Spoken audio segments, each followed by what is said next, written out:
मेरे प्यारे देशवासियों, मैं आपको एक ऑडियो सुनाता हूं। हेलो। सर नमस्ते सर। नमस्ते। सर बोलिए सर।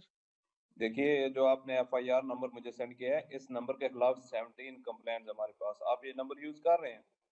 मैंने नहीं यूज करता हूँ सर। अभी कहाँ से बात कर रहे हो? सर कर्नाटका सर, वो घर में हूँ सर। ओके, इसके लिए आप अपनी स्टेट में रिकॉर्ड करवाइए ताकि ये नंबर ब्लॉक कर दिया जाए, फ्यूचर में आपको कोई प्रॉब्लम ना हो। Okay, yes sir.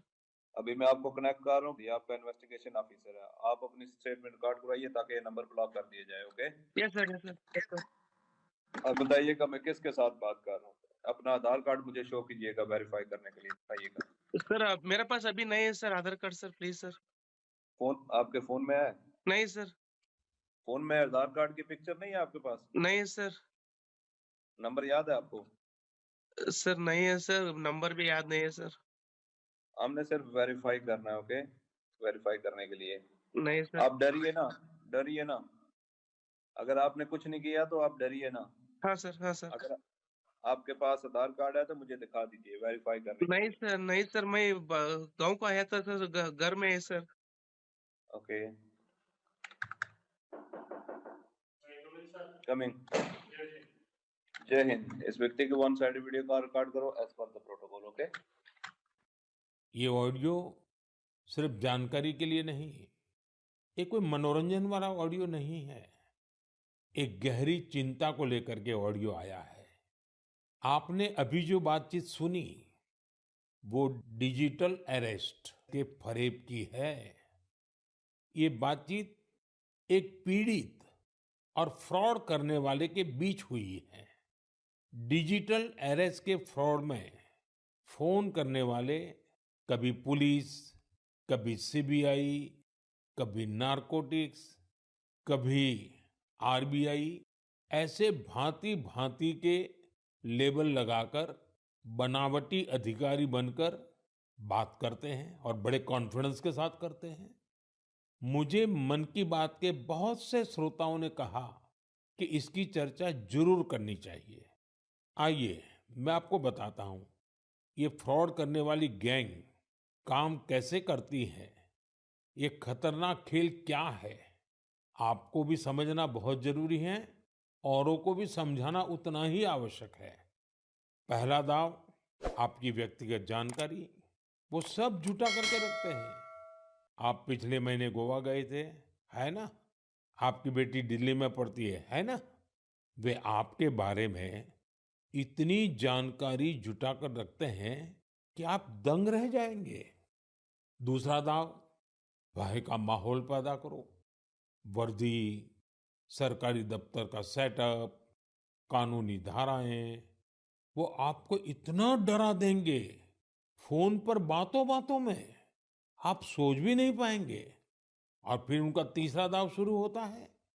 तीसरा दाव, समय का दबाव।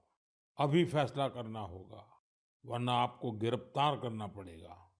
ये लोग पीड़ित पर इतना मनोवैज्ञानिक दबाव बना देते हैं कि वो सहम जाता है।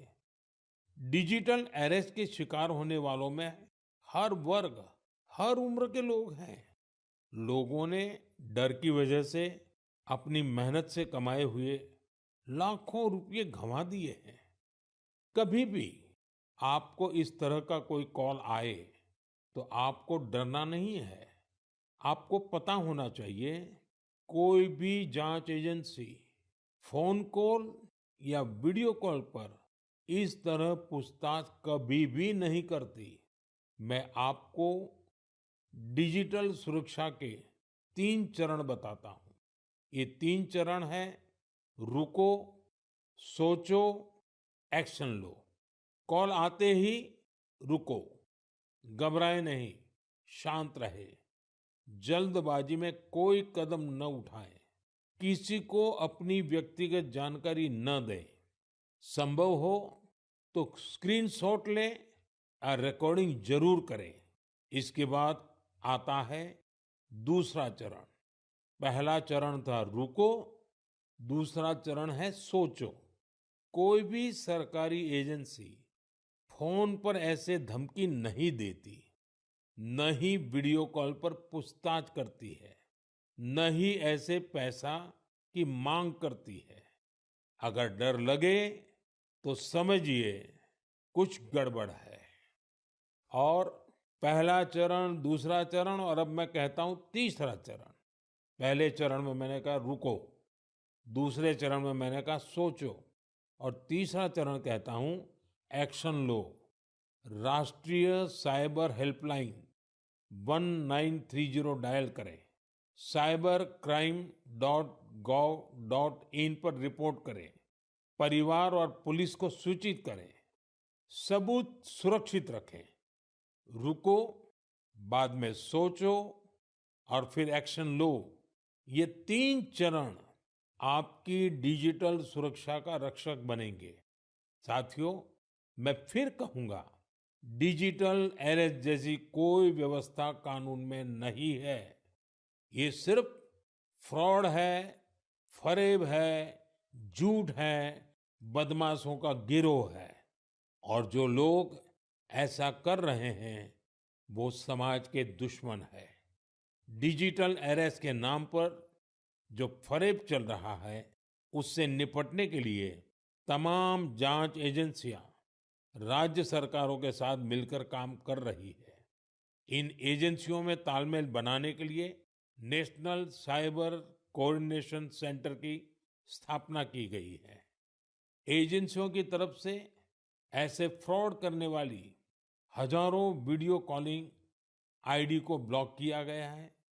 लाखों सिम कार्ड, मोबाइल फोन और बैंक अकाउंट्स को भी ब्लॉक किया गया है।